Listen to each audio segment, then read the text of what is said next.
बिस्मिल्लाहिर्रहमानिर्रहीम। आज बेटे लेक्चर नंबर 3 है और आज हम स्टार्ट करने जा रहे हैं एक्सरसाइज 3.2। 3.2 जो एक्सरसाइज है वो बेटे इंटीग्रेशन से रिलेटेड है और इसमें हम डिफरेंट तरह के क्वेश्चंस को टैकल करेंगे, इंटीग्रेशन के क्वेश्चंस को। तो सबसे पहले तो बेटे बुक के पेज नंबर 125 पे आपके कुछ फॉर्मूलाज गिवन है। ये फॉर्मूलाज जो है इंटीग्रेशन के, ये बहुत जरूरी है, इनको आपने बार बार पढ़ना है।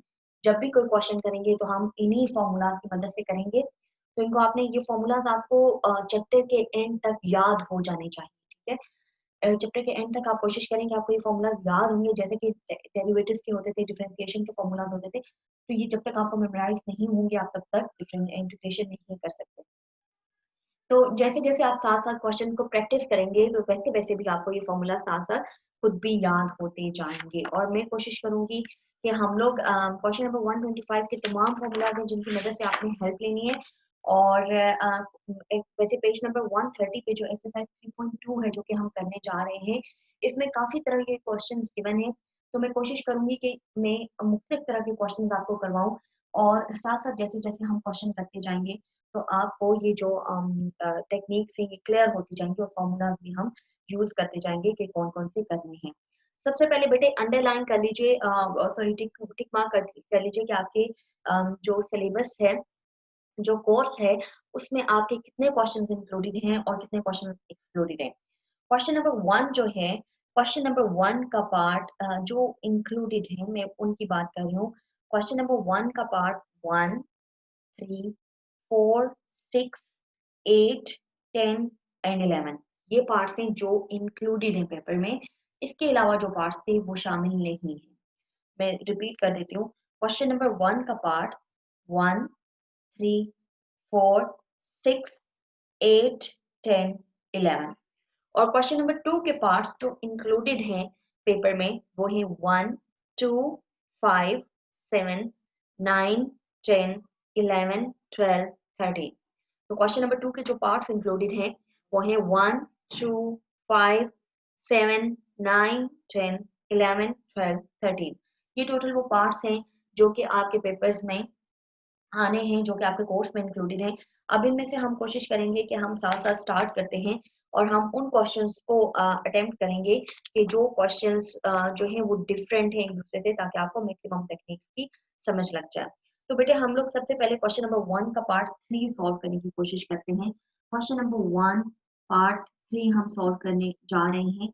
Integral, this is the sign for integral, this is the sign for integral x under root x plus 1 under root x plus 1 dx where x is greater than 0, where x is greater than 0, this is the integration that we have to attempt। तो सबसे पहले बेटे हम यूं करेंगे कि हम इसके अंदर पावर्स को जरा सॉल्व कर लेते हैं कि पावर्स कौन कौन सी आनी है। तो अच्छा, ये इंटेग्रल है और ये dx है। जहां जहां भी इंटेग्रल का साइन आएगा, इंटीग्रेशन का साइन आएगा, वहां पर dx साथ में मस्ट आएगा।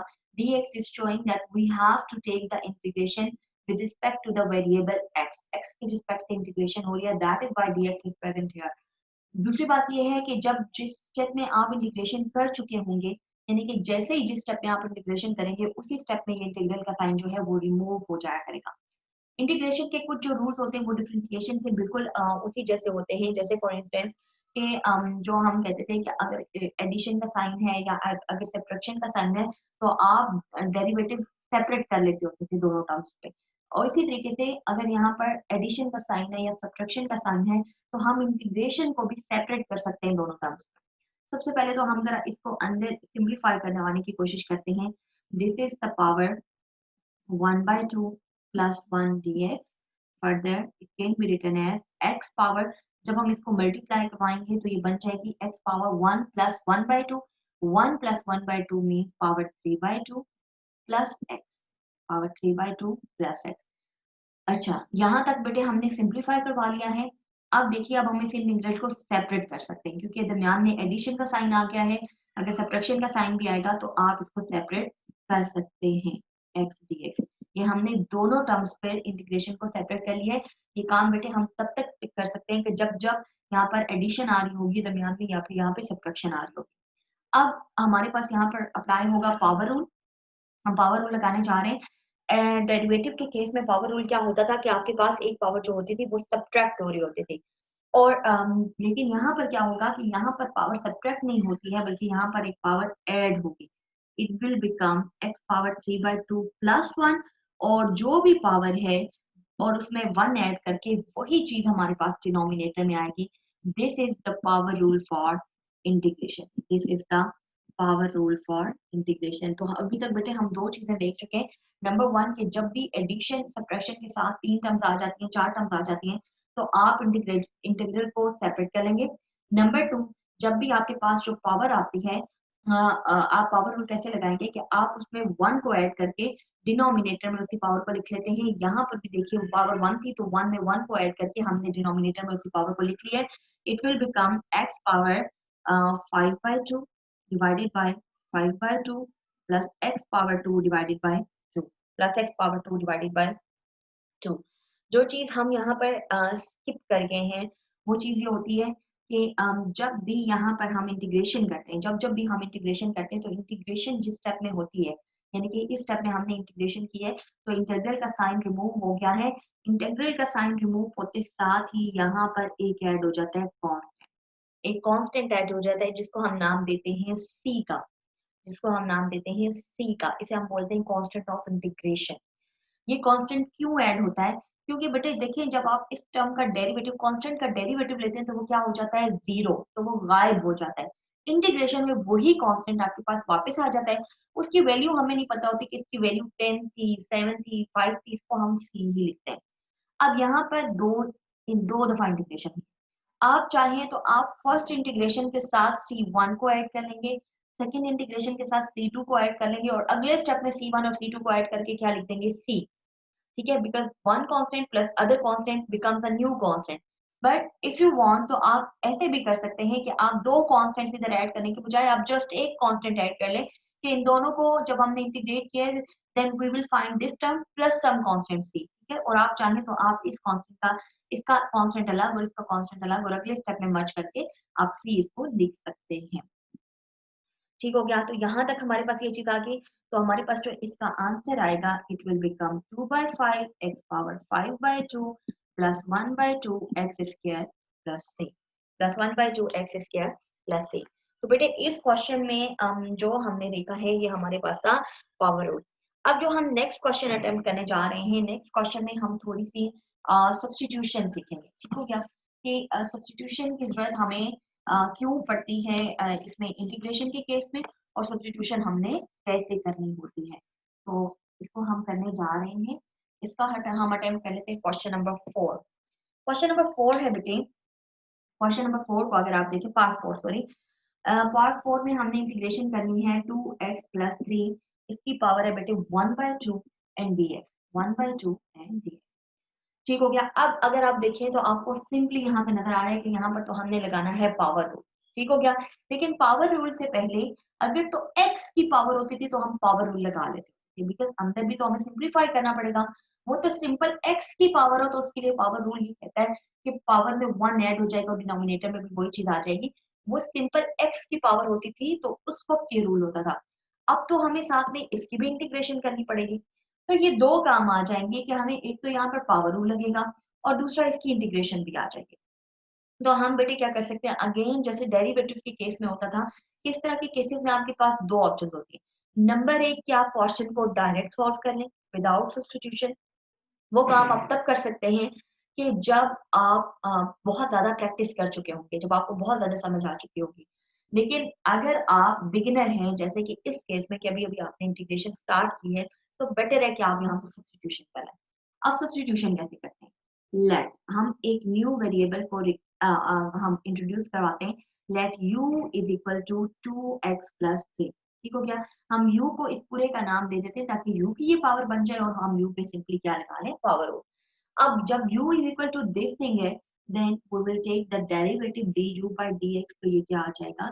du by dx will become 2। अच्छा, अब हमें यहाँ पर किसकी वैल्यू चाहिए? dx की वैल्यू चाहिए, तो du becomes 2dx and dx becomes du by 2। Is this thing clear to everyone? कि u, ये 2x plus 3 को हमने नाम दे दिया u का, ये तो 1/2 है, ये तो एज इट इज रहेगा। लेकिन dx की जगह पर भी सब्स्टिट्यूशन करनी पड़ेगी, तो dx की जगह पर हम क्या सब्स्टिट्यूशन कर देंगे, du/2। अब जरा इस इंटीग्रल की तरफ वापस आते हैं, इसकी जगह पर हम सब्स्टिट्यूशन कर लेते हैं। ये क्या था हमारे पास, u पावर 1/2, और dx की जगह पर हमने क्या सब्स्टिट्यूशन करनी है, du/2। जब भी सब्स्टिट्यूशन करते हैं then make sure that the previous variable should be eliminated. Previous variable उसके बाद आपको कहीं नजर नहीं आना चाहिए। सब्स्टिट्यूशन करके जब हम न्यू वेरिएबल इंट्रोड्यूस करवा रहे हैं then the whole expression should be in the new variable. अच्छा, it is equal to 1/2 u power 1/2 into du। एक और बात कि जिस वेरिएबल में आपका एक्सप्रेशन है उसी के रिस्पेक्ट से यहाँ पर du भी आना चाहिए। dx अगर ये x में होता तो हमारे पास dx आ रहा होता। If this whole expression is in u then there must be du। अगर dx आ रहा है तो आप उसको कन्वर्ट करेंगे लाइक है। अच्छा, अब यहाँ पर कांस्टेंट आएगा। अगर अगेन हम रिकॉल कर लेते हैं that in the case of the derivative we used to separate this constant। हम इसको बाहर निकाल लेते होते थे। इस केस में भी, इंटीग्रेशन के केस में भी हम इसको बाहर निकालेंगे and we will be left with u power 1/2। अब यहाँ पर कौन सा रूल अप्लाई होगा, यहाँ पर रूल अप्लाई होगा power rule, u power 1/2 plus 1 divided by 1/2 plus 1। अच्छा, ये क्या बन जाता है, ये बन जाता है 1/2 u पावर 3/2 डिवाइडेड बाय 3/2। अच्छा, 3/2, ये 2 इस 2 के साथ कैंसिल हो जाएगा, तो क्या बचेगा हमारे पास, बच जाता है नहीं पर और कर लेती हूँ, u power 3/2 divided by 3, or we can write it as 1/3। what was u, u was 2x plus 3। हमें पता है कि जिस वेरिएबल के अंदर हमारा जो है वो क्वेश्चन गिवन होता है उसी वेरिएबल में हमारा आंसर भी आना चाहिए, तो हमने रिवर्स सब्स्टिट्यूशन जरूर करनी है। This is the step where we are reverse substituting. अच्छा, अगेन हमने वही चीज स्किप कर दिया कि बेटे जब जब इंटीग्रेशन करेंगे then we have to put here a constant of integration, ये मस्ट है। तो आप सिंपली हर स्टेप में ये कांस्टेंट ऑफ इंटीग्रेशन लगाते जाएंगे। अच्छा, तो ये तो हो गया, हमने सब्स्टिट्यूशन का एक क्वेश्चन करके देख लिया है। अब बेटे हम आते हैं इसके क्वेश्चन नंबर 8 की तरफ। क्वेश्चन नंबर 8 की तरफ, क्वेश्चन नंबर 8 जो है, क्वेश्चन नंबर 8 वैसे इतना कॉम्प्लिकेटेड नहीं है, जो भी जितने क्वेश्चन मैं आपको अटेम्प्ट करवाऊंगी, जो रिमेनिंग क्वेश्चन हैं वो आप लोगों ने कोशिश करनी है कि वो रिमेनिंग क्वेश्चन जो है वो आप लोग खुद अटेम्प्ट। अच्छा, question number 8 is integral under root y into y plus 1 divided by y into dy divided by y into dy। ये हमारे पास है क्वेश्चन नंबर 8। अच्छा, अगेन सबसे पहले हम इसको सिंप्लीफाई कर लेते हैं। सिंप्लीफाई कैसे करेंगे, आपको पता है कि ये अंडर रूट वाई है और ये इस वाई से कैसे कैंसिल होगा। अब मैं इसकी बहुत डिटेल में नहीं जा रही क्योंकि बेटे आप लोग फर्स्ट ईयर में ये तमाम चीजें सीख के आए हैं। मैं डायरेक्ट इसको कैंसिल आउट कर रही हूँ और आपको आइडिया हो जाना चाहिए। You can write it as under root y का स्क्वायर और फिर एक पावर इस अंडर रूट वाई से कैंसिल हो जाएगी and you will be left with under root y. You can write y as y under root y का whole square, then the one power will be cancel out with this under root y and you will be left with under root y। अच्छा, अब इसको simplify करेंगे। Simplify करने का way out क्या होता है, मैं यहाँ पर ब्रैकेट सेट कर लेती हूँ, y by under root y plus 1 by under root y dy। इसको फर्दर सिंप्लीफाई करेंगे, यहाँ पर y की power will be 1 minus 1/2 plus इधर y की power will be y power minus 1/2 dy। Further, you can write it as y power 1/2 dy plus integral y power minus 1/2 dy। बेटे यहाँ पर मैंने दो स्टेप्स एक में कर दिए हैं, आप चाहें तो आप इसको पहले सिंप्लीफाई कर लें और फिर आप इस इंटेग्रल को सेपरेट कर सकते हैं। ठीक हो गया, यहाँ पर मैंने y की पावर को भी सिंप्लीफाई कर दिया, it will become 1/2 and then you can separate the integral on both terms. अब बेटे इसमें पावर रूल आएगा। What will be the power rule, 1/2 plus 1 divided by 1/2 plus 1 plus y power minus 1/2 plus 1 divided by minus 1/2 plus 1 plus constant of integration plus constant of integration. Then in the next step it will become y power 3/2 divided by 3/2 plus y power 1/2 divided by 1/2 plus c. This will become 2/3 y power 3/2 plus 2 y power 1/2 plus c. 2/3 y power 3/2 plus 2 y power 1/2 plus c. So ये question हमारे पास solve हो गया है। आगे हम बेटे चलते हैं क्वेश्चन नंबर 11 की तरफ। क्वेश्चन नंबर 11 हम लोग इसलिए अटेम्प्ट कर रहे हैं क्योंकि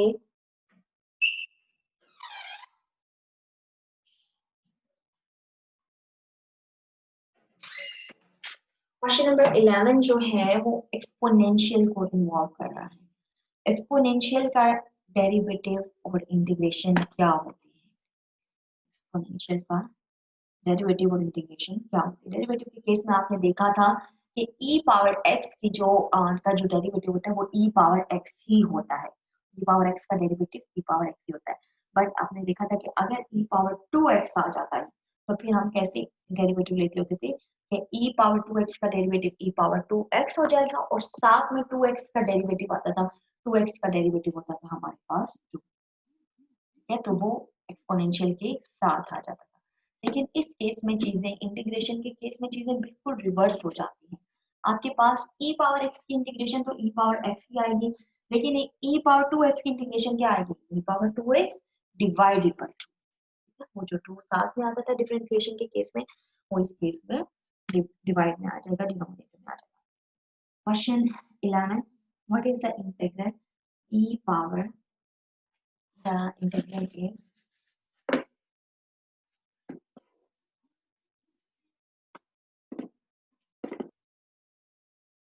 integral e power 2x plus e power x divided by x, e power x divided by ax। अच्छा, अब हम देख लेते हैं। अच्छा, इसको सबसे पहले हम सेपरेट कर लेते हैं। Plus e power x divided by e power x dx, ये क्या रह जाएगा? You can write e power 2x as ex का square.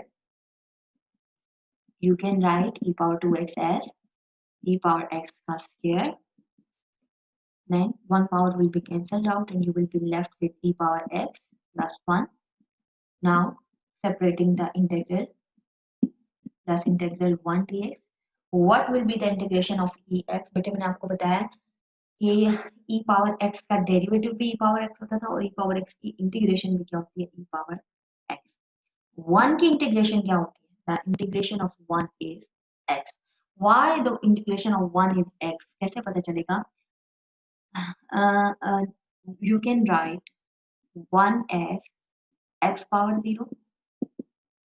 Applying the power rule क्या आ जाएगा? x power 0 plus 1 divided by 0 plus 1 plus c plus constant of integration आ जाता है। अच्छा, ये क्या बन जाएगा? x power 1 divided by 1 x plus c. So the integration of 1 is x. Integration of 1 is x. ठीक हो गया? 1 की इंटीग्रेशन होती है x और e power x की इंटीग्रेशन होती है e power x. So the answer will be e power x plus c. मेरी कोशिश है कि मैं आपको हर तरह का एक क्वेश्चन सॉल्व करवाऊं ताकि आपको घर में चीजें करते हुए कोई प्रॉब्लम भी ना हो। इन केस कि अगर आपको फील होता है कि कोई ऐसी चीज है कि जो कि डिफरेंट है और जो हमने डिस्कस नहीं की है, तो आप लोग जो है वो व्हाट्सएप पे मुझे बता सकते हैं और हम लोग फर्दर किसी लेक्चर में उसे डिस्कस कर सकते हैं। ठीक हो गया? अभी हम चलते हैं बेटे क्वेश्चन नंबर 2 की तरफ। क्वेश्चन नंबर 2 की तरफ। और अगर चीजें कुछ अभी आपको कंफ्यूजिंग हैं भी, एक तो आप लोगों ने खुद प्रैक्टिस करनी है और दूसरी बात यह है कि जैसे जैसे एक्सरसाइजेस आप लोग चलेंगी तो क्योंकि हमने हर एक्सरसाइज में इंटीग्रेशन ही करनी होगी तो किसी ना किसी एक्सरसाइज में वो चीज वैसे भी डिस्कस हो जाया करेगी। क्वेश्चन नंबर 2 का पार्ट 1 हम करते हैं। Part 1, this is integral dx by under root x plus a plus under root x plus b। ठीक हो गया? अच्छा, अब x plus a x plus b यहाँ पर बेटे हम एक टेक्निक करने जा रहे हैं, वो टेक्निक है कि जब भी आपके पास इस चीज की इंटीग्रेशन आती है, वैसे भी पहले बहुत सारी क्लासेस में आप देख चुके हैं कि जब भी आपके पास इस तरह का एक्सप्रेशन इन्वॉल्व होता था तो हम क्या करते थे कि हम इसको रैशनलाइज कर लेते थे in order to simplify this expression. तो यहाँ पर भी बेटे हमने रैशनलाइज ही करना है ताकि सबसे पहले तो हमारा एक्सप्रेशन सिंप्लीफाई हो जाए और फिर उसके बाद जो है वो हम लोग इसकी इंटीग्रेशन करते रहेंगे। सिंप्लीफाई करने के लिए हम क्या करते होते थे, रैशनलाइजेशन का प्रोसेस क्या होता है, x plus a minus x plus b divided by x plus a minus x plus b. हम इससे मल्टीप्लाई भी करवा लेते हैं और डिवाइड भी करवा लेते हैं। अच्छा ये क्या बन जाएगा, x plus a minus under root x plus b divided by what will this become, a plus b into a minus b। a plus b into a minus b is equal to a square minus b square। a square minus b square। a square minus b square कैसे आया denominator में, a plus b into a minus b is equal to a square minus b square। जो already भी हम ये काम करते रहते हैं। Integral under root x plus a minus under root x plus b divided by x plus a minus x plus b dx under root x plus a minus under root x plus b divided by x plus a minus x minus b, and in the next step it will become x plus a minus under root x plus b divided by a minus b। अब ये बात एक और कह लीजिए इस पे कि a minus b is a constant, since a was a constant, b was a constant, so a minus b is also a constant। Clear हो गया। अच्छा अब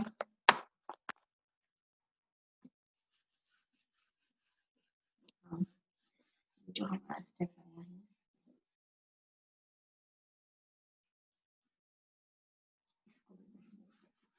अभी हमारे पास मैक्सिमम स्पेस हो बोर्ड पे जिससे हम क्वेश्चन को सॉल्व कर सकें वन गो में। Since this is a constant, so we can separate it and we will be left with under root x plus a minus under root x plus b into dx। Now under root x plus a dx minus under root x plus b dx।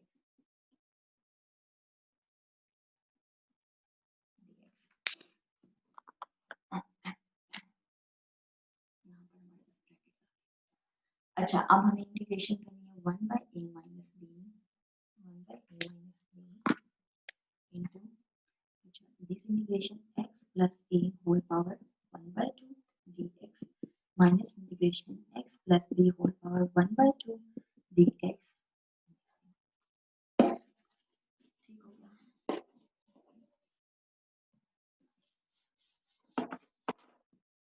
अच्छा अब यहाँ पर लगेगा बेटे power rule.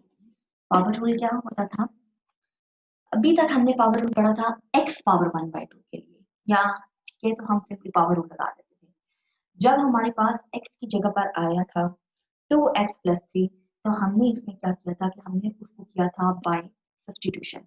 आप चाहें तो आप इसको बाय सब्स्टिट्यूशन कर सकते हैं। सब्स्टिट्यूशन कैसे करेंगे, let u is equal to x plus a और dx को भी किस में ले आएंगे u। Let v is equal to x plus b और इसको भी किस में ले आएंगे v में। वो करना चाहे तो इस तरह से भी कर सकते हैं, आंसर वही आएगा। लेकिन मैं आपको थोड़ा सा आप डायरेक्ट करवाती हूँ क्योंकि सब्स्टिट्यूशन से मैंने आपको ऑलरेडी एक क्वेश्चन करवा दिया हुआ है, तो अब जो है वो चीजों को थोड़ा सा हमें डायरेक्ट भी कर लेना चाहिए। तो बेटे देखेंगे कि इसका डेरिवेटिव क्या आता है, x प्लस ए का डेरिवेटिव क्या होता है, x प्लस ए का डेरिवेटिव होता है 1। वो साथ में आपके प्रेजेंट है, वो साथ में आपके प्रेजेंट है। जिस अगर हम x पर पावर रूल लगाएंगे तो x का डेरिवेटिव सामने प्रेजेंट होना जरूरी था, x का डेरिवेटिव था 1 तो प्रेजेंट होता है। x प्लस a का पावर रूल जब लगाएंगे तो इसका डेरिवेटिव सामने प्रेजेंट होना मस्ट होता है। इसका डेरिवेटिव भी सामने प्रेजेंट है, दैट इज 1, तो इस पर हम डायरेक्टली पावर रूल लगा सकते हैं। बट इन द केस कि जहां पर हमारे पास 2x प्लस 3 आ रहा था, तो उसका डेरिवेटिव जब आप लेते हो तो वो 2 आता है। 2 साथ में उस केस में प्रेजेंट नहीं था, इसलिए भी हमने सब्स्टिट्यूशन कर ली थी। ठीक है, अगर आप उस केस में सब्स्टिट्यूशन ना करना चाहते तो आपके पास 2 साथ में प्रेजेंट होना चाहिए था, 2dx प्रेजेंट होना चाहिए था। तो आप उस केस में अगर आप उस क्वेश्चन को विदाउट सब्स्टिट्यूशन करना चाहते हैं, then what will you do, you will multiply and divide this two. जब आप इस 2 से मल्टीप्लाई और डिवाइड कर लेंगे, डिवाइड वाला 2 आपके पास साथ में चलता रहेगा और जो मल्टीप्लाई वाला 2 है वो 2dx बना लेगा, डेरिवेटिव मौजूद हो जाएगा, तो आप सिंपली इस पर पावर रूल लगा सकते हैं। 1/2 आपके पास 1/2 के साथ 2x प्लस 3 की जो भी न्यू पावर है वो पावर आ जाएगी और नीचे भी कोई पावर आ जाएगी। ठीक हो गया? मैंने आपको क्या बात समझाई है कि बेटे जिस पर भी अगर आपको पावर रूल लगाना है, इसका डेरिवेटिव सामने प्रेजेंट होना is a must. In the case of 2x plus 3, there was the derivative was 2, which was not present. तो हमने क्या किया था कि हम we have solved that question by the way of substitution. But if you don't want to apply that method, और आप अगर इसको you want to solve it directly, then what will you do? You will the what is the derivative? The derivative that is missing is 2. You will multiply and divide the question with 2. Division वाला 2 आपके पास साथ में चलता जाएगा और ये multiplication वाला जो 2 था वो dx के साथ इसका डेरिवेटिव बना देगा and you will apply the power rule. चलिए वो चीज भी हम लोग किसी और क्वेश्चन में करके देख लेंगे। In this case, look at the question. Here we want to apply the power rule in the derivative of x plus a. The derivative of x plus a is 1, which is present, so we can directly apply the power rule. Similarly, here x plus b, the derivative of x plus b is 1, which is present, therefore we can apply the power rule directly. Okay? इस case में हम इस पर power rule जो है minus x plus b 1/2 plus 1 divided by 1/2 plus 1 plus 1 by a minus b x plus a power 3/2 divided by 3/2 minus x plus b power 3/2 divided by 3/2 plus c.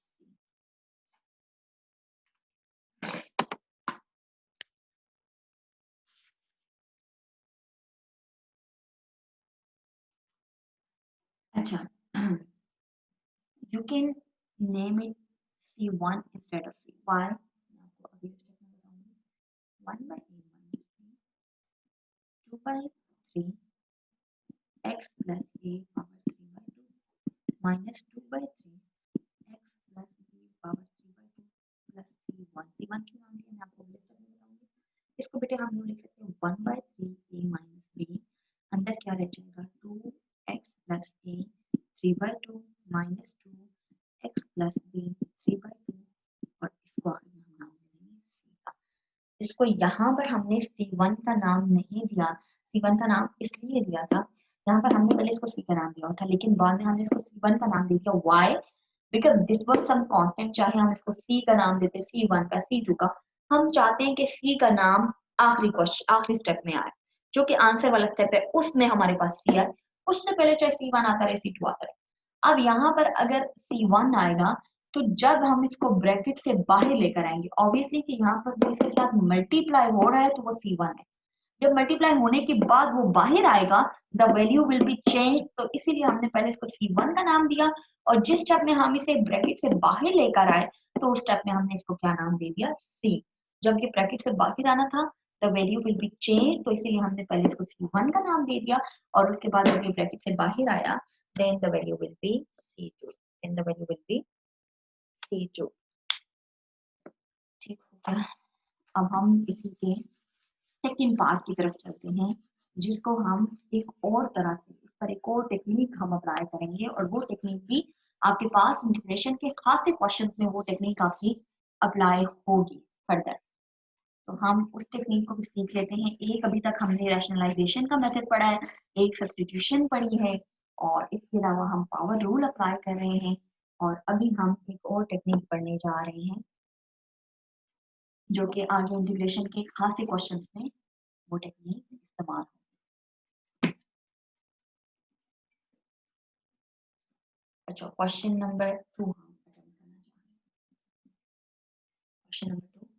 Question number 2 क्या है? Sorry, part 2 was integral 1 minus x square over 1 plus x square dx. 1 minus x square over 1 plus. अब आप में से काफी सारे questions को देखते हैं, स्टूडेंट्स को देखते साथ ये लग रहा होगा कि शायद हम इसको फौरन से वो काम कर लेना चाहिए कि जो 1 माइनस एक्स स्क्वायर को लिख लेना चाहिए 1 plus x into 1 minus x. But अगर हम वो काम कर लेते तो वो यहाँ पर हेल्पफुल नहीं होगा, बिकॉज नीचे 1 प्लस एक्स स्क्वायर है जिसका आगे कोई फैक्टर्स नहीं बन सकते, तो किसी भी तरीके से कैंसिलेशन नहीं हो सकेगी। तो अगर हम इसके वो फैक्टर्स बना लेते हैं 1 प्लस एक्स 1 माइनस एक्स, तो ये बिल्कुल भी हेल्पफुल नहीं रहेगा। Then what will we do? अब हम क्या करेंगे, अपने बोर्ड से देखना है ये टेक्निक जो है काफी सारे क्वेश्चन पे आगे और भी अप्लाई होगा। इस तरह के क्वेश्चन में बेटे हम इसी स्टेप में हम इसमें 1 ऐड भी करेंगे और 1 सब्ट्रैक्ट भी करेंगे। हम इसमें 1 ऐड भी करेंगे और 1 सब्ट्रैक्ट भी करेंगे। ठीक हो गया? आप 1 की जगह समटाइम्स आपको 2 ऐड करना पड़ेगा, सब्ट्रैक्ट करना पड़ेगा, कोई और नंबर 4 ऐड करना पड़ेगा, सब्ट्रैक्ट करना पड़ेगा। तो ये क्वेश्चन टू क्वेश्चन चीजें वेरी होंगी, but the technique will remain the same. अच्छा, अब अगर आप देखें कि इस 1 और 1 को अगर हम ज्वाइन करें तो इट विल बिकम 2। इस माइनस साइन को अगर आप कॉमन लें, here it will become 1 plus x square.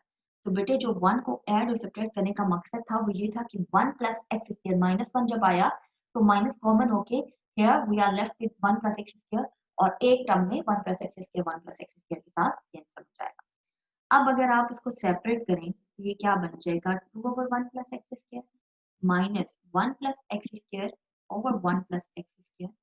ठीक हो गया, और इस सारे के साथ आ गया। इसको करेंगे it will become integral 2 over 1 plus x square dx minus 1 dx. इसकी इंटीग्रेशन तो आपको पता है कि integration will be 1। Now what will be the integration of 1 over 1 plus x square. हम आ जाते हैं पेज नंबर 125 पे। 125 पे हम आ जाते हैं।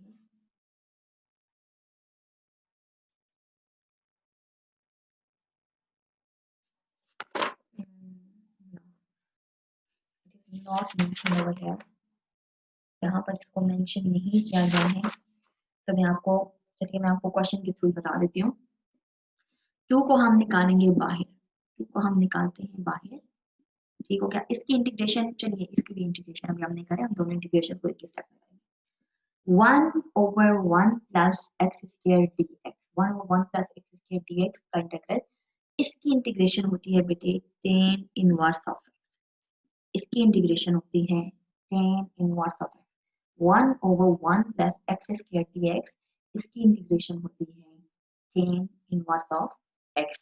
तो 1 over 1 plus x square dx की इंटीग्रेशन आ गई tan इनवर्स ऑफ x, 1 की इंटीग्रेशन आ गई x, और प्लस आ गया कांस्टेंट ऑफ इंटीग्रेशन। में चाह रही थी कि फॉर्मूलाज की मदद से, लेकिन फॉर्मूलाज में ये इंटीग्रेशन जो है ये आपके पास मेंशन नहीं है। आप लोग यूँ करेंगे कि आप लोग साथ साथ लिखते जाएंगे 1 over 1 plus x square dx is equal to tan inverse of. अच्छा, एक और चीज कि इंटीग्रेशन जो होता है वो डेरिवेटिव का रिवर्स प्रोसेस होता है। ठीक है, अगर आप देखें tan इनवर्स ऑफ x का जब आप डेरिवेटिव लेते थे तो क्या आता था, 1 over 1 plus x square. tan inverse of x का डेरिवेटिव होता था 1 over 1 plus x square, 1 over 1 plus x square की इंटीग्रेशन होगी tan इनवर्स। ठीक हो गया। तो समटाइम्स अगर आप किसी फॉर्मूला में कंफ्यूज भी हो रहे हो तो आप सिंपली डेरिवेटिव की मदद से भी आप देख सकते हैं कि क्या आपने जो इंटीग्रेशन की है वो ठीक है या ठीक नहीं है। tan इनवर्स ऑफ x का डेरिवेटिव होता था 1 ओवर 1 प्लस एक्स स्क्वायर, और in the integration of 1 over 1 plus x square will be tan inverse of. तो ये एक नई चीज थी जो कि आ गई थी। अब हम करते हैं इसका पार्ट 5 अटेम्प्ट। पार्ट 5 में देखिए हम एक्सपोनेंशियल को ऑलरेडी अटेम्प्ट कर चुके हैं, बट यहाँ पर आ रहा है 1 प्लस ई पावर एक्स, 1 प्लस ई पावर एक्स, इसकी पावर है 3 divided by E power x dx। इसका पार्ट 5 हम अटेम्प्ट कर रहे हैं। एक्सपोनेंशियल को ऑल्दो हम ऑलरेडी अटेम्प्ट कर चुके हैं, लेकिन यहाँ पर जो एक्सपोनेंशियल आ रही है वो थोड़ी डिफरेंट वे से आ रही है, तो इसीलिए मैंने सोचा कि मैं आपको एक दफा ये क्वेश्चन भी अटेम्प्ट करवा दूँ। जब बेटे हम इस पर सबसे पहले लगाएंगे क्यूब का फॉर्मूला, फॉर्मूला आप कोशिश किया करें कि जितनी दफा भी आप लोग अपने माइंड में रिकॉल करते रहा करें टाइम टू टाइम, क्योंकि ये हमेशा हर चैप्टर में कहीं ना कहीं से जो है ये अप्लाई हो जाते हैं। a plus b whole cube equal to a cube plus 3a square b plus 3ab square plus b cube. ठीक हो गया। तो यहाँ पर ये कैसे ओपन होगा, 1 प्लस 3 1 का square is 1 b x e power x plus 3 a is 1 and b square is e power x का square, e power x का square will be 2x plus e power x b cube means e power x का cube e power divided by e power x। ये मैंने question इसलिए भी आपको attempt करवाने लगी हूँ कि e पावर x के अलावा e पावर 2x आ जाए, e पावर 3x आ जाए, तो आपने चीजों को कैसे टैकल करना होगा ये हम सीखेंगे इधर। अच्छा मैं आपको एक दफा दोबारा बता दूं कि फॉर्मूला कैसे ओपन हुआ है। a cube 1 cube 1 3a square b, a square is 1 1 का स्क्वायर 3 1 का स्क्वायर 1 ही रहेगा, वो मल्टीप्लाई होकर 3 रहेगा और b क्या है e पावर x, तो 3 पावर x फिर था 3ab स्क्वायर, a इज 1 वो जो मल्टीप्लाई होकर वही रहेगा, b स्क्वायर क्या रहेगा e पावर x का square will be e power 2x, फिर अगला टर्म आती है बेटे b cube will be e power x का क्यूब, e पावर x का cube will be e power 3। अब हम जरा इनको थोड़ा सेपरेट कर लेते हैं।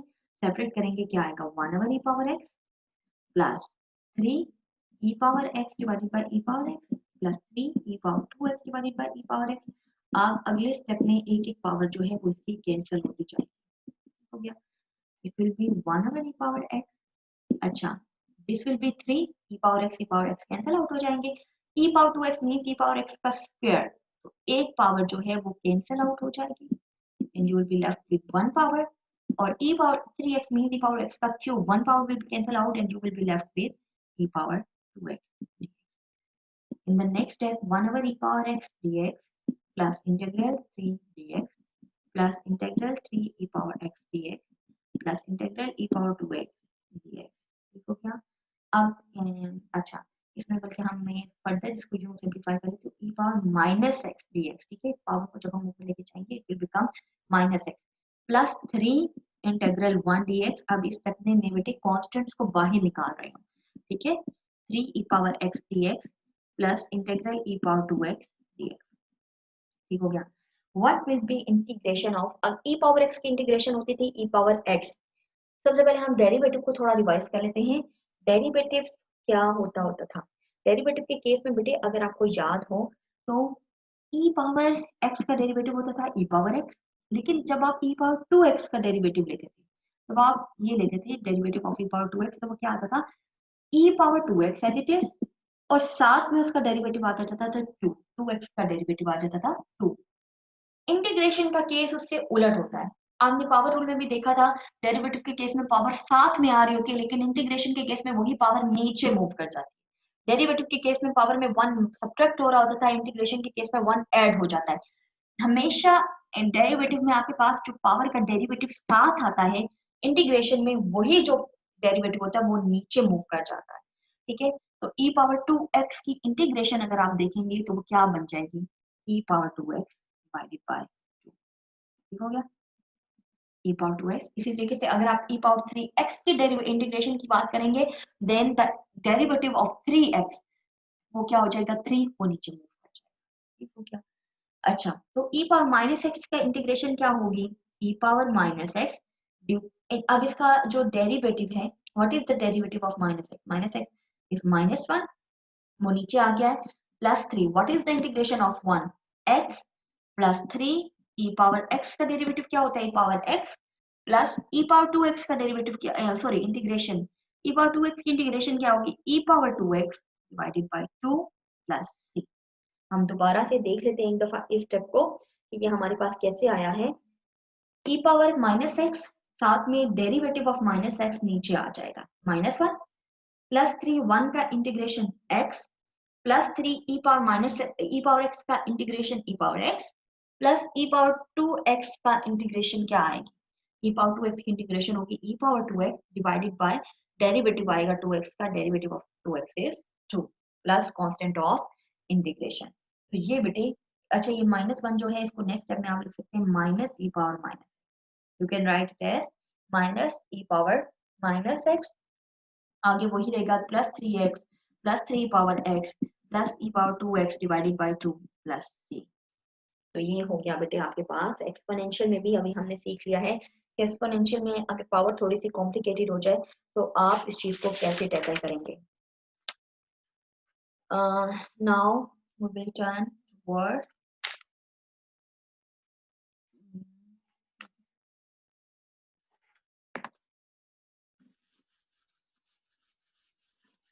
Next question. अब हम थोड़ा सा ट्रिग्नोमेट्रिक जो फंक्शंस हैं उनकी इंटीग्रेशन पे आ जाते हैं कि ट्रिग्नोमेट्रिक फंक्शंस को कैसे टैकल करना है। मोस्टली क्वेश्चंस मैंने आपकी एक्सरसाइज के सॉल्व करवा दिए हैं। जो बाकी क्वेश्चंस बचे हैं उनको आप अटेम्प्ट करेंगे। आपने नहीं छोड़ना इस एक्सरसाइज को और साथ साथ आपने अटेम्प्ट करना है ताकि आपको चीजें क्लियर होती जाएं और अगला लेक्चर भी तभी समझ आएगा कि जब आपने पिछला अटेम्प्ट किया होगा। What is question number 9? Question number 9 is integral sin square x dx, integration sin square x dx। ठीक हो गया। तो अब हम बेटे आ रहे हैं इंटीग्रेशन की तरफ जो है ट्रिग्नोमेट्रिक फंक्शंस। तो ट्रिग्नोमेट्रिक फंक्शंस की जो इंटीग्रेशन है, जब भी आपके पास अगर तो इसका डेरिवेटिव होता तो ये बहुत सिंपल हो जाता, पावर रूल अप्लाई कर देते और साथ में डेरिवेटिव लगा देते। इस केस में power rule, in the case of integration we can not apply the power rule here. Why? because if you will apply, you can apply the power rule once the derivative of this function is present over here। अगर आपका sin x का derivative इधर साथ में present होता तो आप फौरन से इस पर पावर रूल लगा लेते, बट sin x का डेरिवेटिव इधर प्रेजेंट नहीं है। What is the derivative of sin x? sin x का डेरिवेटिव होता है cos x। अच्छा एक और चीज ट्रिग्नोमेट्रिक फंक्शंस में कि the derivative of sin x is d by dx of sin x is cos x। तो cos x की इंटीग्रेशन क्या होगी? sin x। cos x की इंटीग्रेशन क्या होगी? sin x। Derivative of cos x is minus sin x। cos x की integration क्या derivative क्या होता है? Minus sin x। अब जब आप sin x का इंटीग्रेशन लेंगे it will be minus cos x। sin x का इंटीग्रेशन क्या हो जाएगा? Minus cos x। ठीक हो गया। अच्छा तो मैं यहाँ पर बात कर रही थी कि बेटे यहाँ पर पावर रूल नहीं लग सकता। अगर इसके साथ cos x dx मौजूद होता तो फौरन से हम इस पे पावर रूल लगा लेते, लेकिन इसके साथ डेरिवेटिव प्रेजेंट नहीं है और डेरिवेटिव यहाँ पर कांस्टेंट नहीं है कि जिसको हम मल्टीप्लाई और डिवाइड करवा लें। अगर तो कोई कांस्टेंट होता 4x होता हम मल्टीप्लाई और डिवाइड करवा लेते, लेकिन वो कोई कांस्टेंट नहीं है जो है वो हम मल्टीप्लाई और डिवाइड करवा लेंगे। cos x we can not multiply and divide by cos x। ठीक हो गया। तो अब हमें इस पर कोई और टेक्निक अप्लाई करनी पड़ेगी। अगर आपको कुछ आइडेंटिटीज याद हो from the book of the first year तो हमने पढ़ा था 2 sin square x is equal to 1 minus cos 2। जब भी अब अगर आपके पास इस तरह का कोई ट्रिग्नोमेट्रिक फंक्शन आ जाता है और अगर आपके पास इसका डेरिवेटिव प्रेजेंट नहीं होता तो बेहतर है कि आप इस पावर को एंगल में ले आए, पावर को एंगल में कन्वर्ट कर लें, क्योंकि अब यहाँ पर डेरिवेटिव जो है वो इतना प्रॉब्लम क्रिएट नहीं करेगा। ठीक हो गया। अब हम यहाँ पर ये वाली आइडेंटिटी यूज कर रहे हैं। ये आइडेंटिटी आपने फर्स्ट ईयर की बुक में पढ़ी हुई है। 2 sin square x is equal to 1 minus cos 2x। What does it mean? It means that sin square x is equal to 1 minus cos 2x divided by। अब हम इसी identity को इधर अप्लाई करेंगे। ठीक है, it will become 1 minus cos 2x divided by 2 dx। अच्छा इसको जरा सेपरेट कर लेते हैं। 1 by 2 dx minus cos 2x divided by 2 dx। in the next step हम कांस्टेंट्स को बाहर मूव करवा देते हैं। 1 dx minus 1 by 2 cos 2x। ठीक हो गया है। अच्छा अब इसकी तो इंटीग्रेशन फौरन से कर लेते हैं। What is the integration x? अच्छा अब जो cos 2x है मैंने आपको बताया था जब हम डेरिवेटिव जो होता है वो sin x का डेरिवेटिव होता है cos x। sin x का डेरिवेटिव होता है cos x। What does it mean? That derivative of sin x is cos x। it means that integration of cos x dx is, the derivative of sin x is cos x, then the integration of cos x will be sin x। अच्छा ये तो हो गया, लेकिन what will be the integration of cos 2x? what will be the integration of cos 2x? cos 2x की integration क्या होगी? अब देखिए cos 2x के केस में cos की तो इंटीग्रेशन होती है sin x, लेकिन 2x का डेरिवेटिव क्या साथ में प्रेजेंट है? What is the derivative of 2x? 2x का डेरिवेटिव होता है 2, प्रेजेंट नहीं है, तो हम क्या करेंगे? 2x का डेरिवेटिव होता है 2, इधर 2 मौजूद होना चाहिए था, 2 is not present over here, तो हम 2 को मल्टीप्लाई भी करवा सकते हैं और डिवाइड भी करवा सकते हैं। जो डिवाइड वाला 2 है वो इस 2 के साथ मिलके क्या बना लेगा? 4। मल्टीप्लाई वाला 2 इधर जाके क्या बन जाएगा? 2dx। Derivative will be present, तो आप cos 2x की इंटीग्रेशन क्या कर लेंगे? sin 2x। आंसर क्या आ जाएगा? sin 2x divided bye 4। अगर आप उस तरीके से नहीं समझना चाहते, एक ये वे आउट है इस बात को समझने का, that the integration of cos 2x is sin 2x, जैसे integration of cos x was sin x, लेकिन साथ में 2x का डेरिवेटिव प्रेजेंट होना चाहिए था। What was the derivative of 2x?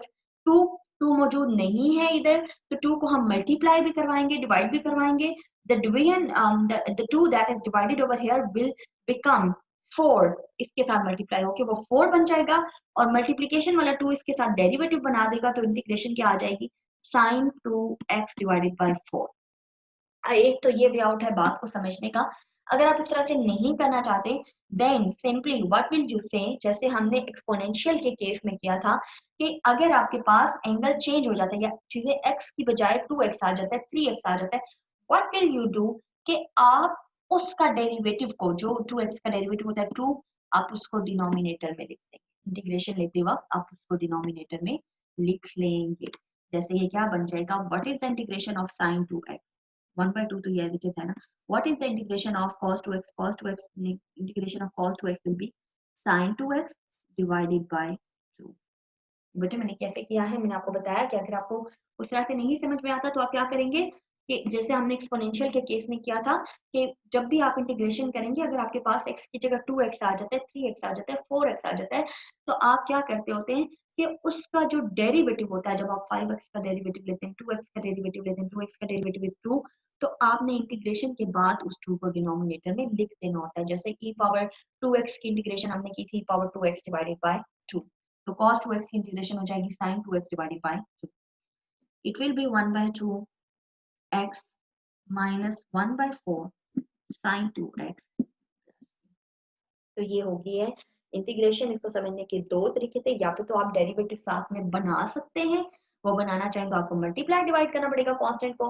अगर आप नहीं बनाना चाहते, अगर आप उस तरीके से नहीं समझना चाहते इस चीज को, तो आप यूं कर सकते हैं कि जब भी x के अलावा 2x 3x 4x आएगा, तो आपने जो उसका डेरिवेटिव होगा उसको डिनोमिनेटर में लिख देना है। As simple as that. अब हम आते हैं अगले क्वेश्चन की तरफ। नेक्स्ट क्वेश्चन इज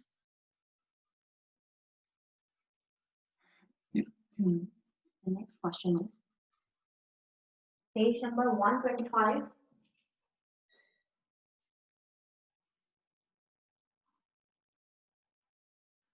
आपने कोशिश करनी है कि आप तमाम फॉर्मूलाज को 2-3 दफा पढ़ लें अच्छे से, एक्सरसाइज को सॉल्व करने से पहले, क्या? और उसके बाद आप एक्सरसाइज को सॉल्व करना शुरू करें। फिर आप जो जो क्वेश्चंस करते जाएंगे, तो आपको ऑटोमेटिकली वो फॉर्मूलाज जो हैं वो आपकी मेमोरी में आते जाएंगे, तो आपको जो है वो बाद में चीजें इस तरह से मेमोराइज करने की जरूरत नहीं पड़ेगी। तो आप बार बार उन फॉर्मूलाज को यूज कर रहे होंगे प्रॉब्लम्स में, तो आपको फॉर्मूलाज खुद ही आपकी मेमोरी में आ जाएंगे। अच्छा, नेक्स्ट क्वेश्चन है बेटे, what is the next question? The next question is 1/1 plus cos x।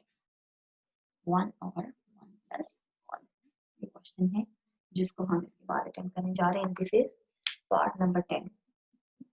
1/1 plus cos x। एक जो बहुत बड़ा एज हो रहा है हमारी ऑनलाइन क्लासेस का, वो ये हो रहा है कि जो हमारे हम लोग, अगर हम लोग क्लास में होते इस वक्त, तो हम लोग कन्वेंशनल मोड से क्लासेस दे रहे होते, तो हम कभी भी इतने क्वेश्चन अटेम्प्ट नहीं कर सकते थे, बिकॉज 40 मिनट की क्लास होती थी, उसमें अटेंडेंस लेना होता था, उसमें वो इश्यूज होते थे, टीचर के जाने आने में टाइम आ जाता है, 10 मिनट चली जाती, तो हम कभी भी अटेम्प्ट नहीं कर पाते जितना डिटेल से और जितने क्वेश्चन हम इस तरीके से अटेम्प्ट कर पा रहे हैं।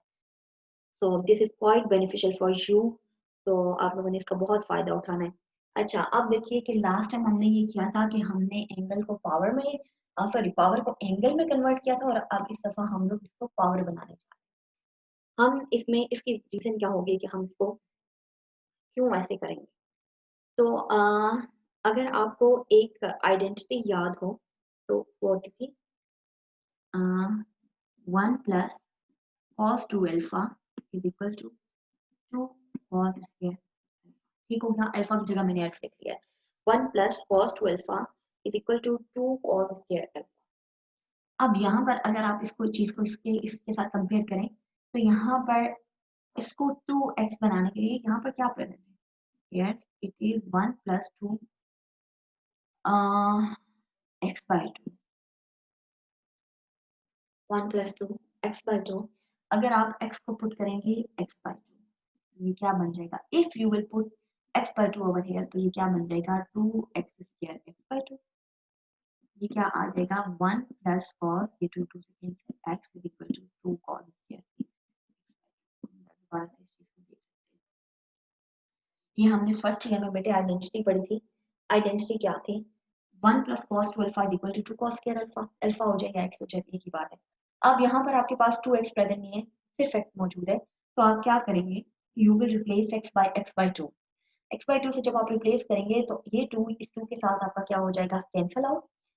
तो फायदा क्या रहेगा? हमने x by 2 के साथ रिप्लेस क्यों किया है? ताकि ये 2 इस 2 के साथ कैंसल होकर यहाँ पर सिर्फ क्या रह जाए? x, जो कि हमें चाहिए। तो इधर क्या आ जाएगा? x by 2। अच्छा, इधर बेटे हमने क्या किया? x by 2 से रिप्लेस कर दिया ताकि ये 2 2 से कैंसिल हो जाए, पीछे क्या रह जाए? 1 प्लस cos x और राइट साइड पे क्या आ जाएगा? x by 2। तो बेटे जरा हम इसकी सब्स्टिट्यूशन कर लेते हैं, तो ये क्या बन जाएगा? 1 over 2 cos square x by 2 dx। अच्छा, अब जरा 1 by 2 को सेपरेट कर लें। 1 by 2 को तो मैंने सेपरेट कर लिया और बाहर निकाल लिया, तो पीछे क्या बचा? 1 over cos square x by 2 dx। ठीक हो गया, ये आ गया। अब 1 over cos square alpha, 1 over cos square alpha, अगर आपको याद हो तो 1 ओवर cos अल्फा क्या होता है? Second. 1 over cos x is second x। 1 over cos x is second x। तो 1 over cos square x is second square x by 2 और 1 over cos square x by 2 is second square x by 2 dx। 1 over cos square x by 2 is secant square x by 2 dx। अच्छा, tan x का derivative होता है d by dx। Derivative of tan x अगर आपको याद हो तो वो क्या होता है? Derivative of tan x is secant square x। Derivative of tan x is secant square x। इसका क्या मतलब हो गया कि when you will take the integration of secant square x, it will become the derivative of tan x is secant square x. It means that the integration of secant square x is tan x. The integration of secant square x is tan x. अब secant square x की integration क्या है? tan x है, वो तो हमने यहाँ से देख लिया, वो मैंने आपको याद करवाया कि इन द प्रीवियस चैप्टर आपने पढ़ा होगा कि tan x का जब डेरिवेटिव लेते हैं it becomes secant square x. It means that the integration of secant square x is tan x. लेकिन यहाँ पर x नहीं है, यहाँ पर क्या है? x by 2। यहाँ पर क्या है? x by 2। ठीक हो गया। तो इसका क्या मतलब हुआ? हम अब इसकी ये हमने थोड़ा काम कर लिया, हम 1 by 2 को इस केस में हम बाहर नहीं निकालते। उसकी रीजन क्या है वो भी हम अभी देखेंगे। अच्छा, सेकेंड स्क्वायर x की इंटीग्रेशन क्या है? tan x है, लेकिन यहाँ पर x मौजूद नहीं है, यहाँ पर क्या मौजूद है? x by 2। मैंने आपको पिछले क्वेश्चन में भी बताया था, जब भी x की जगह पर 2x आएगा, 3x आएगा, 4x आएगा या फिर x by 2 आएगा, x by 3 आएगा, x by 4 आएगा, तो आपको साथ में क्या मौजूद होना चाहिए? डेरिवेटिव। x by 2 का डेरिवेटिव, x by 2 का डेरिवेटिव क्या है? 1 by 2 dx। अगर तो डेरिवेटिव प्रेजेंट है तो वेल एंड गुड, तो फिर आपको कुछ करने की जरूरत नहीं है। अगर डेरिवेटिव प्रेजेंट नहीं होता तो उस केस में आप या फिर उस कांस्टेंट को मल्टीप्लाई डिवाइड करवाते हैं, और या फिर आप दूसरा तरीका ये कर सकते हैं कि सिंपली उस कांस्टेंट को डिनोमिनेटर में लिख देते हैं इंटीग्रेशन करने के बाद। लेकिन पहले तो हम देखेंगे कि क्या वो कांस्टेंट, क्या वो डेरिवेटिव मौजूद तो नहीं है। तो सेकंड स्क्वायर x by 2 का डेरिवेटिव होता है 1 by 2। 1 by 2 is present over here. Second square x by 2 1 by 2 dx, हम इसको यूं लिख सकते हैं। तो इसका x by 2 का डेरिवेटिव तो यहाँ पे प्रेजेंट है, it is 1 over 2 dx। Present है तो अब हमें ना इसको मल्टीप्लाई डिवाइड करवाने की जरूरत है, ना हम कांस्टेंट को डिनोमिनेटर में लिखने की जरूरत है। एज सिंपल एज दैट इसकी इंटीग्रेशन हो जाएगी tan x by 2 प्लस अब ये 1/2 किधर चला गया, this 1/2 was the derivative of x/2, ठीक हो गया। तो ये इसका डेरिवेटिव था, सेकंड स्क्वायर x/2 की इंटीग्रेशन क्या आ गई, tan x/2 प्लस c। बेटे यहाँ पर हम एक दफा फिर मैं आपको रिकॉल करवा दूं चीजों को कि जब भी 2x x की जगह पर 2x 3x x/2 मौजूद होगा, x/3 मौजूद होगा, सबसे पहले देखेंगे क्या उसका डेरिवेटिव प्रेजेंट है। The derivative of x/2 was 1/2, it was present over here. अगर तो ये मौजूद है तो इसको छोड़ के आप पिछले की इंटीग्रेशन डायरेक्टली करें। अगर ये मौजूद नहीं होता then either you will multiply and divide with this constant 1/2, और या फिर आप क्या करेंगे कि सिंपली इंटीग्रेशन करने के बाद 1/2 को आप डिनोमिनेटर में लिख लेंगे। तो ये दोनों वेज होते हैं। एक हमारे पास जो ड्रॉ बैक है ऑनलाइन क्लासेस का, वो ये है कि हमारे पास स्टूडेंट्स का फीडबैक फौरन से मिल सकता कि whether they are picking the lecture और नॉट, कौन सी चीज़ उन्हें कंफ्यूज कर रही है, कौन सी चीज़ें जिसको वो रिवाइज करवाना चाहते हैं। तो ये वो एक ड्रॉबैक है जो कि ऑनलाइन क्लासेस का है, जो कि कन्वेंशनल मोड में नहीं होता, क्योंकि उस वक्त हमें फौरन से ही पता चल रहा होता है कि आप लोग पिक कर पा रहे हैं या पिक नहीं कर पा रहे हैं। बेटे आप लोगों ने अपना लॉस मिनिमम रखना है। मैं जितना जल्दी मुझसे हो सकता है मैं उतना जल्दी आप लोगों के लिए लेक्चर बना के अपलोड करने की कोशिशों में हूँ। आप लोगों ने इस चीज को साथ साथ हैंडल करना है। अच्छा, अब हमारे पास अगला क्वेश्चन ये आ गया। अगला क्वेश्चन है integral ax, this is question number 11, this is question number 11, ax plus b over ax square plus 2bx plus c dx। अच्छा, एक आपके पास सबसे पहले इस क्वेश्चन को सॉल्व करने से पहले मैं आपको एक इंपॉर्टेंट इंटीग्रेशन, जब भी आप रजिस्टर पे ये लेक्चर नोट करे होंगे तो आपने साथ साथ इंपॉर्टेंट पॉइंट नोट करते जाना है। जब भी आप इन क्वेश्चंस को रिकॉल करेंगे तो आपके पास इधर साइड पे वो फॉर्मूलाज मौजूद होंगे, तो आपको प्रॉब्लम नहीं होगी। 1/x dx अगर आपको याद हो तो ये जो 1/x अगर आ जाए तो इस पर पावर रूल नहीं लग सकता। पावर रूल यहाँ पे नहीं लगेगा बिकॉज जब आप इसको ऊपर लेके जाते हैं तो x पावर क्या बन जाएगी, -1।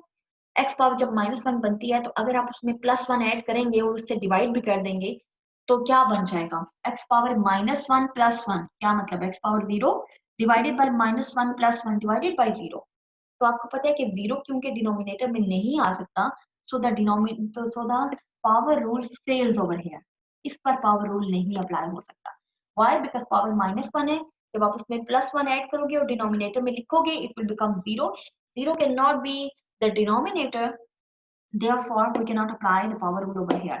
तो इसकी इंटीग्रेशन होती है ln of x, ठीक हो गया। अच्छा, 1/x की इंटीग्रेशन होती है ln of x। अब जब भी अगर आपके पास यहाँ पर x की जगह x का कोई एक्सप्रेशन आ जाए, x का कोई भी एक्सप्रेशन आ जाए डिनोमिनेटर में x का अगर कोई भी एक्सप्रेशन आ जाए, अगर उसका डेरिवेटिव ऊपर प्रेजेंट हो, you will simply write it ln of denominator, उसकी इंटीग्रेशन हो जाएगी ln ऑफ डिनोमिनेटर। मैंने क्या बात बोली है, अगर आपके पास डिनोमिनेटर में x का कोई भी एक्सप्रेशन आ जाए, ऊपर अगर उसका डेरिवेटिव प्रेजेंट हो तो इसकी इंटीग्रेशन सिंपल हो जाएगी ln ऑफ दिस टर्म। अब जरा इस क्वेश्चन पे आ जाइए, इसको देखिए, ये नीचे तो x का एक एक्सप्रेशन गिवन है। अब देखिए सबसे पहले तो ये क्या ऊपर इसका डेरिवेटिव प्रेजेंट है या नहीं। What will be the derivative of this, 2ax इसका डेरिवेटिव बनेगा, 2 यहाँ पे प्रेजेंट नहीं है, प्लस इसका डेरिवेटिव क्या बनेगा, 2b, 2 प्रेजेंट नहीं है, प्लस इसका डेरिवेटिव क्या बनेगा, 0।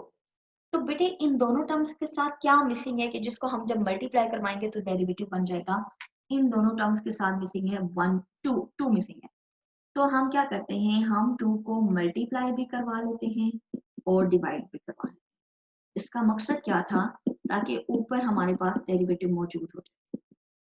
अब देखिए क्या ऊपर डेरिवेटिव मौजूद है निचली टर्म का, हम देख लेते हैं। ये हमने 2 को से मल्टीप्लाई और डिवाइड करवाया है, क्या ऊपर अब derivative 2ax yes plus 2b yes plus 0 yes, derivative is present over here. तो मैंने जैसे अभी आपको बताया था कि जब भी आपके पास ऊपर डेरिवेटिव अगर प्रेजेंट हो जाएगा, what will be the integration will B 1/2 ln of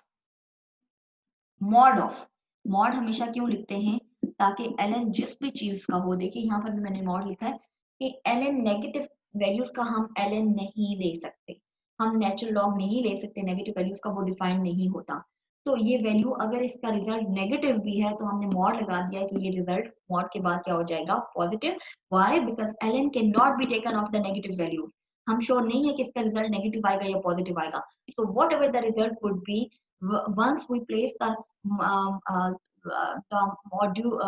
mod over here, then the value will become positive, तो हम उसका log ले सकेंगे।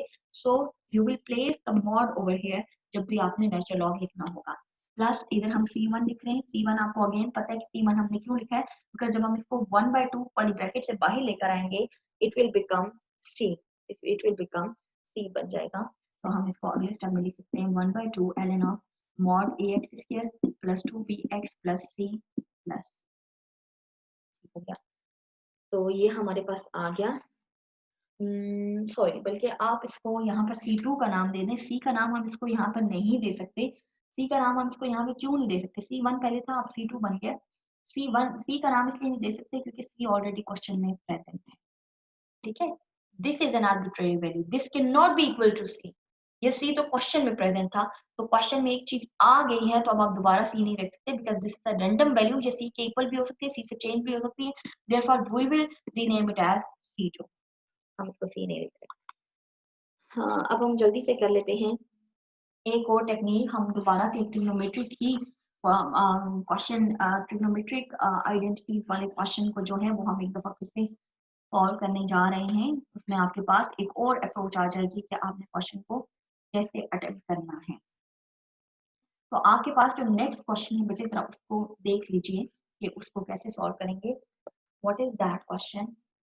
That question is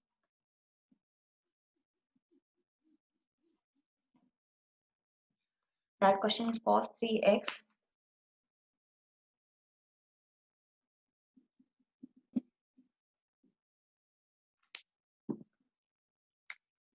cos 3x sin 2x अब ये बहुत कॉम्प्लिकेटेड क्वेश्चन हो जाएगा अगर हम इसको डायरेक्टली सॉल्व करें, बिकॉज एक जगह पे cos प्रेजेंट है, दूसरी जगह पे sin डेरिवेटिव प्रेजेंट है, और इनमें से कोई भी किसी दूसरे का डेरिवेटिव नहीं है। इस तरह के क्वेश्चन को कैसे टैकल करेंगे? आपने एक आइडेंटिटी पढ़ी थी 2 cos अल्फा sin अल्फा या 2 sin अल्फा cos अल्फा, जो भी आप इसको कह लेते थे, तो वो आइडेंटिटी क्या होती थी? 2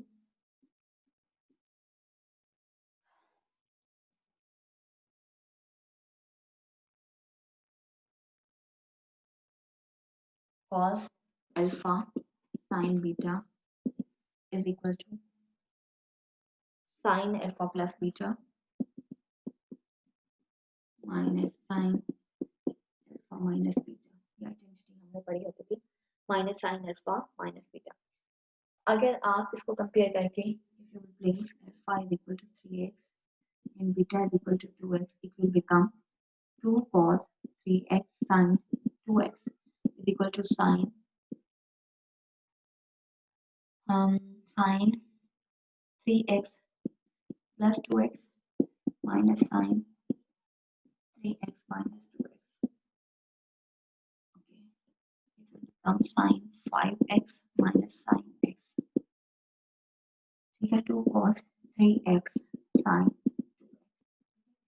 इसका फायदा क्या हुआ इस आइडेंटिटी को यहाँ पे यूज करने का? यहाँ पर क्योंकि 2b प्रेजेंट नहीं है, तो हम हमारे पास सिर्फ यहाँ पे क्या प्रेजेंट है, cos 3x sin 2x। तो हम क्या करेंगे, cos 3x sin 2x इसको हम दूसरी तरफ ले जाएंगे। ठीक हो गया। अब इसको फायदा क्या हुआ, हमने यहाँ पर ये आइडेंटिटी यूज क्योंकि ये बेटे आपके पास एक नई टेक्निक आ गई है, आप ट्रिग्नोमेट्रिक क्वेश्चंस को आप इस तरह से टैकल कर सकते हैं। ये आपके पास एक नई टेक्निक आ गई है, ये हमने यूज क्योंकि आपके पास दो ट्रिग्नोमेट्रिक फंक्शंस जो थे वो मल्टीप्लाई हो रहे थे।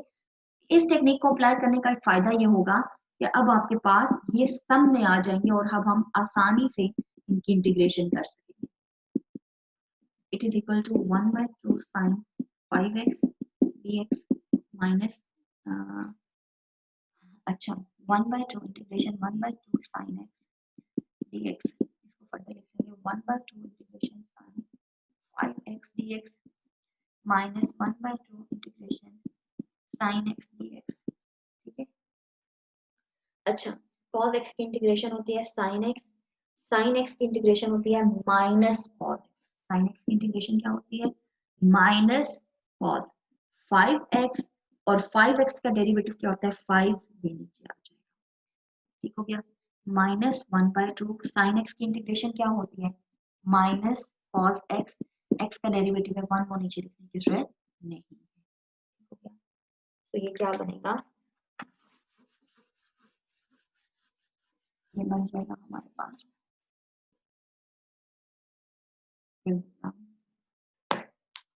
it is equal to minus 1/10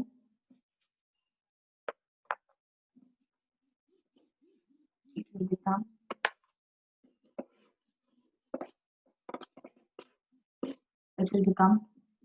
minus 1/10 cos 5x plus 1/2 cos x minus 1/10 cos 5x plus 1/2 cos x plus c। तो ये हमारे पास इंटीग्रेशन आ गई।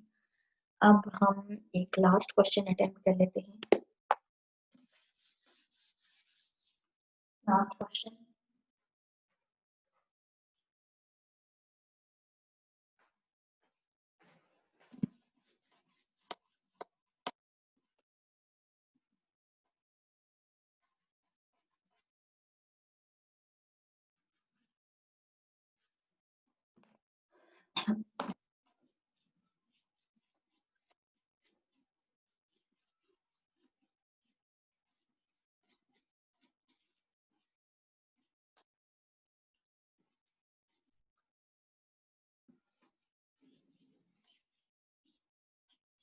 ठीक हो गया।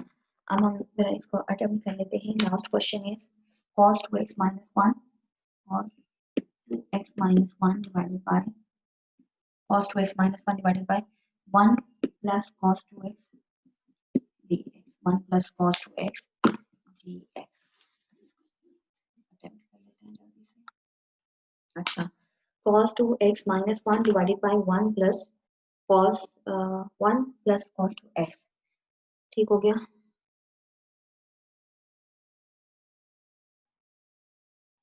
अच्छा, 1 minus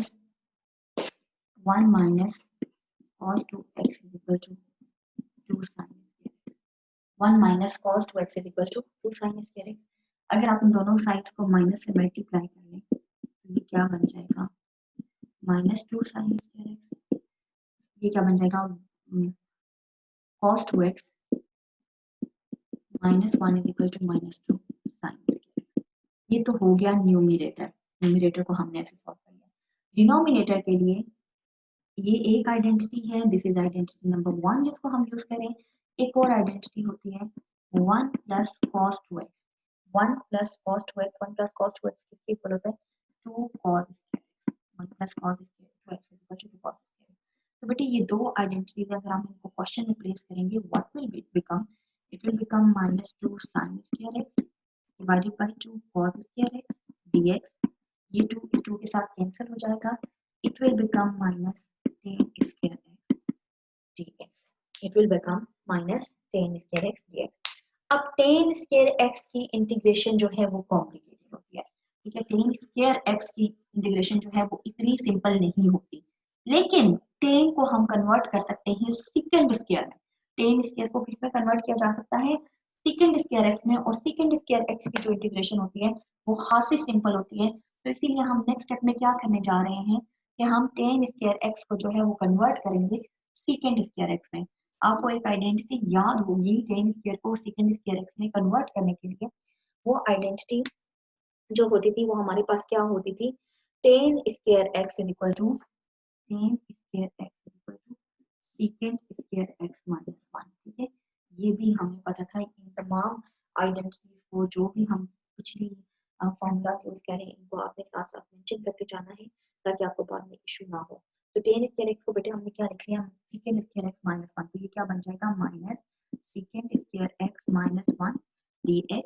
अब हम इसको कर लेते हैं आगे minus second square x dx minus minus plus x sorry 1dx।